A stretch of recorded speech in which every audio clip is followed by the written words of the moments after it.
జీవించటం అంటే ఈ మానవ సంబంధాలను గురించి, మన పనిని గురించి, పెళ్ళిళ్ళు, కుటుంబం, దేశం, ప్రపంచం అన్నిటి గురించి కూడా మన వైఖరులను వ్యక్తపరచటమే తప్ప మరొకటి కాదని బాబూజీ అంటుండేవారు. ఒకరికి ద్వేషించే వైఖరి ఉండవచ్చు. అతడు అందరినీ ద్వేషిస్తూ పోతుంటాడు. ఇంకొకరికి విశ్వాసం లేక విశ్వసించే వైఖరి ఉందనుకోండి. అతను నమ్ముతాడు, అంగీకరించేస్తుంటాడు, విశ్వసిస్తుంటాడు.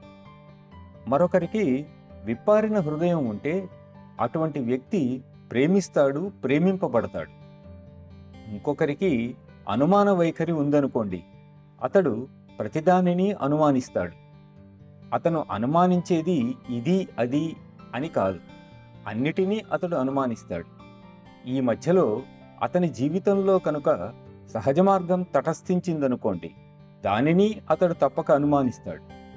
ఇందులో అనుమానించవలసినదేదో ఉందని కాదు, కారణం అతని వైఖరి అదే గనుక.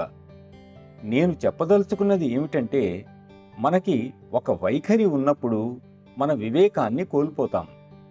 ఇది అర్థం చేసుకోవటం చాలా అవసరం.